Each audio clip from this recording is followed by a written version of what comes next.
महोदय, मेरे लिए जिसने विज्ञान को बाहर से ही महसूस किया है, यह असमंजस की बात है कि इसके बारे में उन लोगों से कुछ निवेदन करूं जो इसकी विभिन्न शाखाओं में पारंगत विज्ञानी हैं।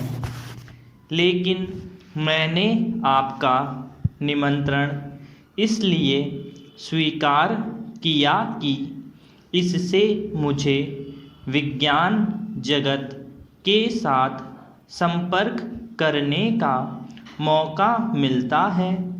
आपने इस अधिवेशन के लिए एक महिला वैज्ञानिक को अध्यक्ष चुना है।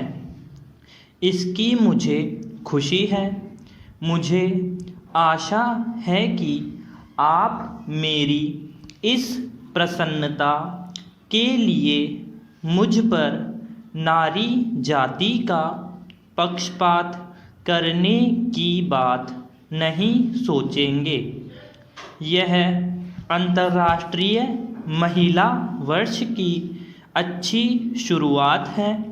सबसे महत्वपूर्ण विज्ञान है जीव विज्ञान। ज्ञान के अन्वेषण का क्रम अनंत है। उसकी दो प्रेरणाएं रही हैं। पहली प्रेरणा तो मनुष्य के अस्तित्व बनाए रखने की चिंता या जिजीविषा रही है और दूसरी उसकी चिर अतृप्त ज्ञान पिपासा रही है। इन दोनों में कोई टकराव नहीं है। वे कभी कभी समांतर चलते रहे हैं, परंतु अनेक बार वे एक दूसरे में मिल गए हैं और एक दूसरे की परितृप्ति करते रहे हैं। एक से व्यवहारिक विज्ञान का उदय हुआ और दूसरे से मूल विज्ञान का। भारत में हम इन दोनों की आवश्यकता है।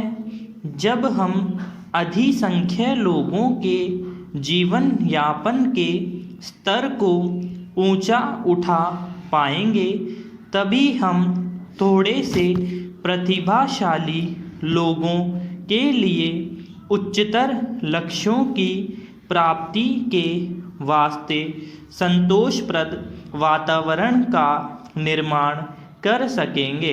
पैरा। आज विश्व में प्रबल विचार मंथन हो रहा है और मनोवृत्तियों पर प्रश्न चिन्ह लगाए जा रहे हैं। प्रगति के बावजूद आज के जीवन की तीव्रतर गति और प्रतिस्पर्धा के कारण मनुष्य के लिए अपने पड़ोसियों के साथ या अपने आप में शांति के साथ रह सकना कठिन हो रहा है और उसे अपने अस्तित्व की रक्षा के लिए संघर्ष करना पड़ रहा है। हालांकि यह एक भिन्न ढंग का और भिन्न स्तर का संघर्ष है। आज खतरा असभ्य एवं सबल आक्रांताओं की ओर से नहीं है, बल्कि उन पार्श्विक प्रभावों से है जो मनुष्य ने अपने ही सुख साधनों को विकसित करने के क्रम में उत्पन्न किए हैं। ये प्रभाव हैं अलगाव का एहसास, तनाव पैदा करने वाली परिस्थितियाँ, प्रदूषण तथा प्राकृतिक साधनों का विचारहीन दोहन।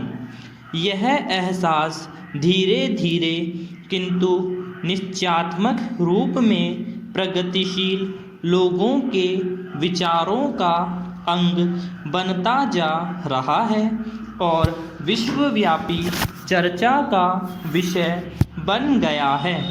लेकिन ऐसे लोगों और विचारों की प्राय उनके द्वारा खिल्ली उड़ाई जाती है जो उन चीज़ों के निर्माण में लगे हैं जिनका प्रभाव कालांतर में हानिकारक हो सकता है, और उन लोगों द्वारा भी जो वायु या जल के प्रदूषण को बचाने के लिए अपने कारखानों को नए सिरे से जमाने की चिंता नहीं करना चाहते।